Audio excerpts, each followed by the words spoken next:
din talaga niya na roamer. I think he is able to really reel in. Kumbaga, parang hinihila niya pabalik yung mga teammates niya na lahat yan kasi mostly mga bata kasi ito eh. That's right. So ang hirap ng trabaho ng roamer niya na kailangan mong kontrolin or pakalmahin yung mga tropa mo.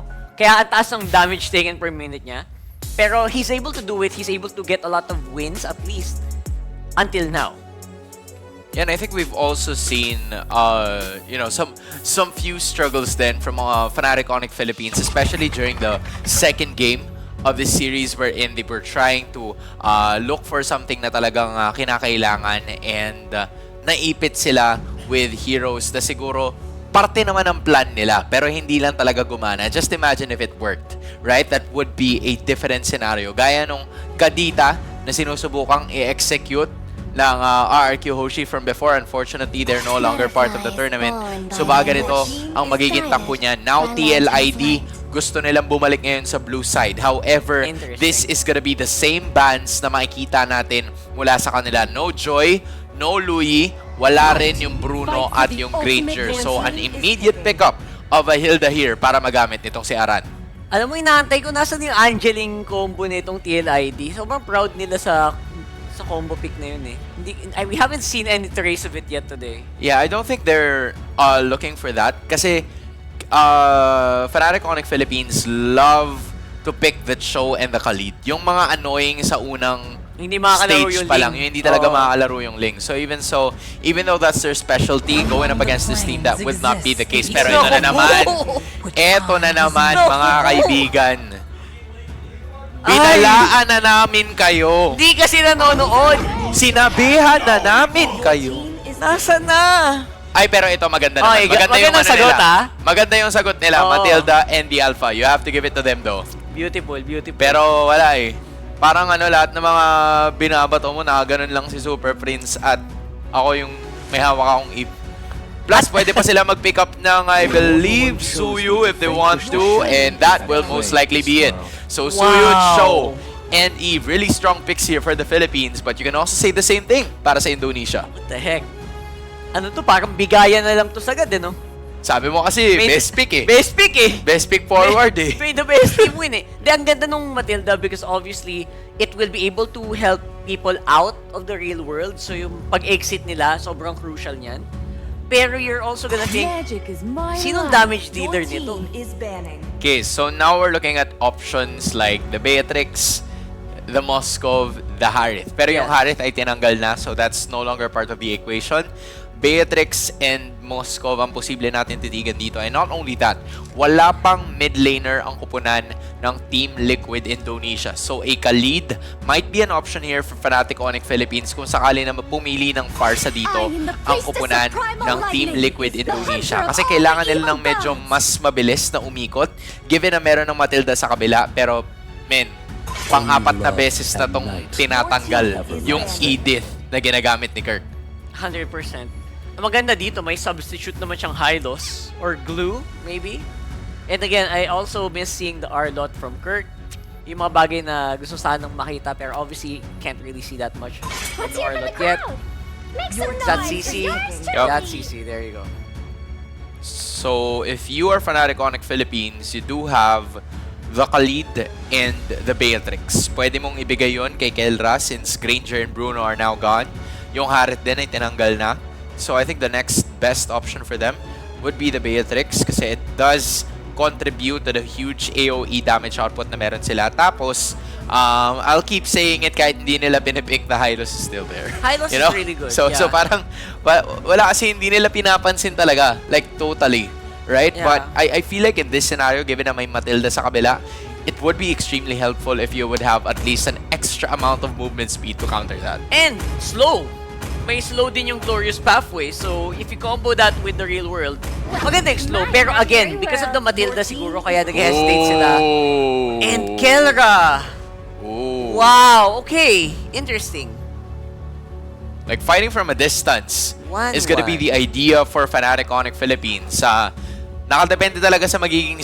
So now, given na revealed na yung gold laner nitong si Kelra. I think he wanted to have a greater advantage than Aaron Shiki. Kaya pinag-isipan nila ng mabuti. With 1-1, you don't have to fight really close, close up kontra sa Moskov or sa Beatrix, which is probably the reason why I picked it up. Meron din siyang late game insurance na yun kadalasan yung gusto ng Team Liquid Indonesia, right? You wanna have the Claude, you wanna have the carry. Parang yun yung mga puntahan nila eh. Moskov, pag kailangan talaga nila ng late game damage. Kailangan yata mapaalala ng TLID kung bakit siyang tinatawag ng Filipino Savage eh. Pero alam mo, sa Bayang Bigkas, they have good damage trading. Agree. Mula dito sa Iritel. That's not bad. I agree. This is potential idea na posible nating makita mula sa kanila. Now, if you are Fnatic Onic Philippines, you'll probably look for a hero here na gagamitin ni Brusco. In a certain, would you think the Tigreal would be okay here? I feel like may hirapan siya ng slight upon trying to gather them. Kasi that would be the case, right? But in terms of possible initiations, baka pwede pa sila mag-explore in the EXP lane option and then put Show in the roam. But it has to really be tanky yung kanila magiging susunod. But yes, Tigreal nga. Tigreal is gonna be the choice here for Fnatic Onic Philippines. Coach Wynot and Coach Hayes giving their players the final reminders to hopefully bring the Philippines once again sa pinnacle ng M World Series. This is a chance for them to showcase what they can do kontra sa Team Liquid Indonesia. Casters, pasok. Isang panalo na lang ang kailangan ng Fnatic Onic Philippines para depensahan ang titulo in the M Series. Kami mga pala ang casters nyo. Ako nga pala si Umi, kasama dito si Burrito. At ito na nga, Burrito, malapit na, Grand Finals na, naaamoy na. Grabe no, isang hakbang na lang para sa magkabilang kupunan na ito, tutungo na sila sa Grand Finals. If ever man, ikalimang pagkakataon na ng Pilipinas na makakatungtong sa Grand Finals. Kumbaga parang after one win na possible nating makuha ngayon, ay pwede na namang dumepensa ng titulo sa M Series ang Pilipinas. Imagine mo, ilang taon na natin ginagawa to, and this time around, it's gonna be Fnatic Onic leading the way. Pero ang mga pangarap na yon ay hindi pa nasa realidad. Ang realidad ay kailangan pang manalo ng Fnatic Onic Philippines against TLID. Well, kung titingnan natin, no, kung pagbabasahin natin yung lineup, masasabi ko na napaganda rin ng naging lineup dito ng Team Liquid ID. Gusto ko lang yung naging curve dito ng Fnatic Onic Philippines na nilagay nila at kumuha sila ng Tigreal bilang kanilang roamer na kung saan ay nakokontrol at nabigyan ng pagkakataon na mag-adjust ang mga miyembro ng Team Liquid ID dahil nga yun, nakapag-purify or tatlo sa kanila ay nagpalit na ng spell, di ba? Oh, and look at this, Kelra. Umaabante sa tapat ni Aaron Shiki kahit hindi pa siya gumagamit ng kanyang Inspire. Napakatapang talaga maglaro ng 1-1 ni Kelra. No? Ito yung isa sa mga napansin natin even back then nung nasa ibang team pa si Kelra. Masasabi natin na I think ito yung nabigyan ng titulong The Bravest 1-1 na humaharap pa nga. Pero ayun na, nagsisimula ng uminit si King Kong. Nagpapa-init itong jungler from Fnatic Onic Philippines. And medyo unfortunate lang kasi hindi pa siya nagle-level. Oh, wow! Pero speaking of unfortunate events, si Pabiana ay nasuro bigla ni Brusco at unang kill at maagang kill para dito sa jungler from Team Liquid. Inuntog, tapos tinulak at hindi na nagising pa. Pero mukhang yung damage ay kailangan pa rin respetuhin ni Kelra. Kahit pa sabihin natin na lamang ang Fnatic Onic Philippines sa ngayon, hindi pa rin kaya ni Kelra na makipag 1v1 dito sa isang Iritel dahil sa lamang nga ng range at lamang din ng burst damage sa isang Iri. And maalala natin, isa rin to sa mga heroes din na panaka-nakang ginagamit din dito ni Kelra. Pero ngayon ay pasok din. Kirk ay napasipa na dito kay Super Friends. Kailangan problema, hindi pa level 4 si Super Friends. Pero nakuha din ni King Kong yung pagong na ipit si Aran. Brusco with the kill. Habol ngayon na magiging call ng Fnatic Onic Philippines.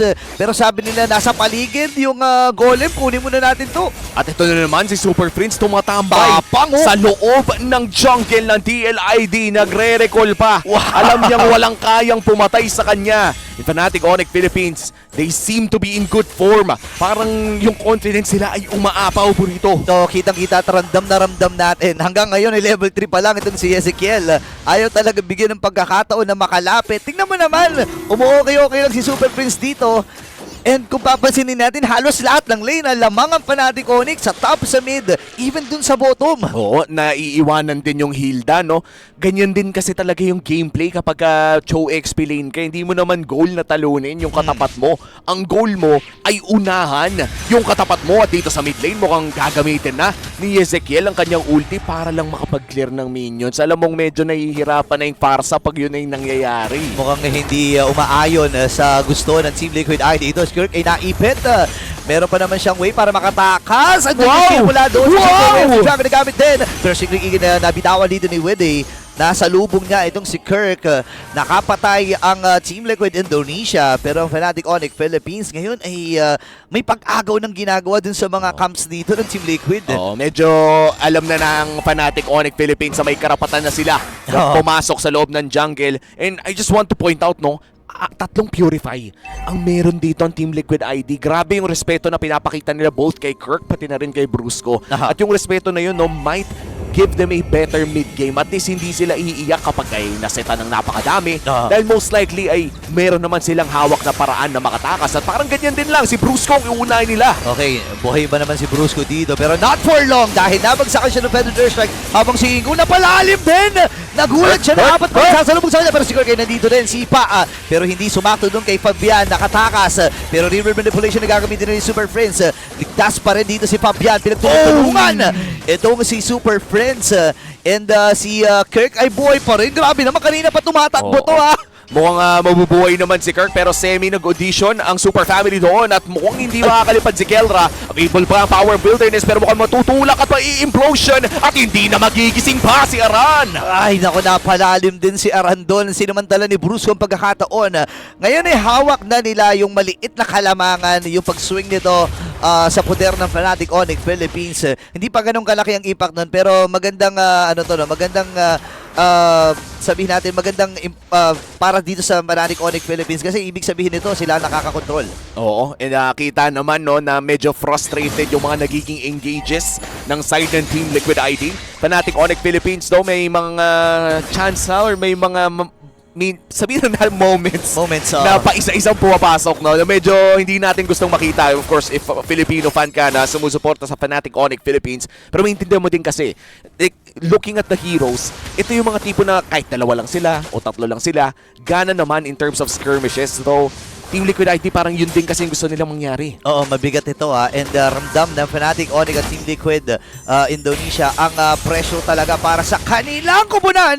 Habang si Kirk ay buhay pa rin, isang hampas na lang mula kay Fabian. At yun na nga ay nakakuha na sila pero implosion na nagamit din, nakalipad! Standard, pinagsaluan ng dalawa, nakakuha na nga dito ang kubunan. The Fnatic Onyx Philippines pero hindi pa sila tapos kasi merong river manipulation mula kay Super Prince. Ngayon binababaran yung mga patak mula doon sa river manipulation. Ang kikitil ata sa buhay ni Aran. Pero nandun si Kikong for the cleanup. Kaya lang nakuha pa rin ni Super Prince yung kill na yun. Grabe yung pangko-corner na ginagawa ng Fnatic Onyx. Lalo doon sa may bandang top lane. Hindi lamang nila na-corner yung isa. May dalawa pang nadamay doon at may mid lane fight pa nga. Mukhang yung Spear of Alpha ay magko-connect. King Kong goes down pero nandiyan pa si Kelra. Okay, hahabol pa si Keller dito. And this time, Feather Nurse ay ginamit na nga rin. Sipa mula kay Kirk! Sobrang sakto lang talaga! Ngayon naman nilalamat ay nakakasipag yan kasi wala na siyang pagkakataon na makatakas pa mula kay Winnie. Napakaganda na nagiging palitan. Ayan na, Turtle magsuspawn. This is the last Turtle of the game. Fnatic Onyx Philippines, may control sila around that river area. And this is going to be really good dahil wala din namang jungler ang side ng Team Liquid ID at napaka-update na nga. Mukhang makakapagbigay naman ng vision si Aran. Pero vision lang ata ang mabibigay niya sa ngayon. Okay, huling pagong ay hawak na ni Brusco. Kirk dito ay umaabante din. And naghahanap din siya ng way para masipa kung sino man ang lalapit. Pero habang nangyari pala ngayon, bumasag na rin sa Torre. Ng Torre sa may bandang ibaba, itong si Kerra. Ngayon, balik siya dun sa pagong. And this time, dalawang tao nakakuha ng implosion. Nasurdo yung Kigo, nakakuha ng kill. Dalawa na nga kagad ang kanyang nabawi doon. Habang si Ara naman ang magiging next. 3-man down mula dito sa Team Liquid Indonesia at Fnatic Onyx Philippines. Unti-unti ang paglobo ng kanilang kalamangan. Classic conceal play ng gagaling dito kay Brusco. Magandang response galing kay Ezekiel pero mukhang makakapag-push naman ng bagyang Fnatic Onyx Philippines. As you said, ng last turtle ay nakakuha ng Fnatic Onyx dito. That's 2 out of 3 turtles dito sa ating laro. At lumulobo na nga. Yung 1K gold lead nila kanina ay umabot na ng 3,000. Things are looking great for Fnatic Onyx nang nakaw pa nga ng purple. Eto na, parang unti-unti nang ginugutom ang Team Liquid Indonesia. And base dito sa nagiging laruan ng Team Liquid ID, kinokontrol na rin nila kung saan sila lalaban dito. Lalo na kung saan nanggagaling ang damage dito ng Fnatic Onyx Philippines. Kagaya nga niyan, ginamit ang implosion, dadalhin dun sa kanilang puder. Pero nakatakas din itong si Rafael. First like kasi Fabian na nahuli. Ngayon naman ay hahabol pa rin si Kerra. Meron pa siya ditong paglipad na inaantay ngayon. Sigling Eagle ay gagawin na rin ni Winnie. At makakatakas nga lang itong mga miyembro ng Team Liquid. Pero mapupush ng Fnatic Onyx ang mid lane. Mukhang hindi naman na ito mapipigilan ng Team Liquid ID. Wala pang feathered airstrike ang far side. That's the mid lane turret going down, which signifies na kayang-kaya na nga pumasok ng Fnatic Onyx sa loob ng jungle ng Team Liquid ID. At mas lalong mahihirapan ng TLID na makahanap ng chance sa Kelra. 2v1 scenario, hindi tatama ang feathered airstrike. At pinakabalang naman tayo ng gold standard. Ang bilis talaga tumakas no? Partida hindi nagsasapatos ang isang 1-1. Umaasa lang talaga yan sa mga attack speed na meron siya. And kanina sayang yung pagkakataon, hindi nga lang nakapag-crossbow tang itong si Keller dahil wala masyadong mastakan. Pero again, nakikita natin yung effort ng Fnatic Onyx Philippines na bigyan talaga ng space itong si Keller at hindi makalapit ang mga miyembro ng Team Liquid. Minsan nga kasi, di ba, namamatay bago pa maliparan. That's one of the, I guess, struggles na meron ng Fnatic Onyx ngayon dahil nga lamang na lamang sila. And 1-1 users know it. Minsan mababad trip ka, yung lilipara mo dapat ay namatay na agad. Oo nga. At taas din kasi ng damage yung Fnatic Onyx PH Minsan mapapasalamat kayo pero nga tama nga doon sa sinabi mo. Medyo nahuhuli din si Kerra doon. Pero again, nagdidiwang na ang mga nakasuporta. Malamang hindi lang yan dito sa studio namin, kundi dyan sa inyong mga kabahayan. Nararamdaman na natin ang muling pagtungtong ng Pilipinas sa Grand Finals. And of course, yung mga nag-organize ng mga watch party dyan. Shoutout sa lahat ng mga watch party sa buong Pilipinas at pati na rin sa mga OFW natin na kahit medyo umaga na dyan o sobrang late na, ay sumusubaybay pa rin sa M6 World Championship. Palubo na ng palubo dahil umabot na nga ng 6K ang gold lead ng Fnatic Onyx at tuloy lamang ang pagmarcha ng Lord sa may bandang bottom lane. Mid lane naman ata ang punteriya ng Super Family ngayon. Hindi makahanap ng sagot ang Team Liquid Indonesia. Meron silang way kasi yung feathered airstrike, di ba? Ito yung classic na pinasasagot talaga sa isang 1-1. Kaya lang kasi ang problema, hindi lang kasi yung 1-1 ang masakit sa ulo dito, yung mga sipa ni Kirk, yung setup mula kay Brusco, at talagang na-force yung mga purify nila dahil sa mga pagkakataon na yun. And even yung skill, di ba, normally, nakakita tayo, naka-flicker na ganyan, pero ngayon purify kasi, no? Okay, nakakalmahan nata muna nila. That's the first inhibitor turned down in the bottom lane.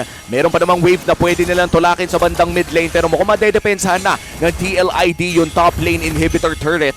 For Fnatic Onyx, kompleto ang kanilang mga battle spell. Anytime ay pwedeng pumasok dito si Kirk or pwedeng pumasok si Brusco, pero mukhang tinitipid nila. Sinisigurado nila na proper ang kanilang timing. All purifiers are up if you're Team Liquid ID. Okay, Second Eagle lang ang gagamitin dito para maklear ng mabilis, and even yung feathered airstrike! Look at that! Hindi ko rin namalayan. Si Aran tumumba na lang kagad. Ngayon si Brusco, meron pa siyang implosion dito. Tuloy-tuloy lang sila sa pagpasok ng Torre. Kaya lang na-retry yung siege minion na natitira sa kanila. Aatras muna sila dito. Mahaba-haba pa naman itong window na to para sa next na Lord ng laban. Paano kaya ito tatapusin ng Fnatic Onyx Philippines? Re-respetuhin kaya ni Kelra. Makakalipad nga ba? Aaron Shiki matatrap pa doon, pero mukhang yung feathered airstrike ang magiging reply. That's 3 inhibitor turrets down for the side of Team Liquid ID. Mukhang magpaback na muna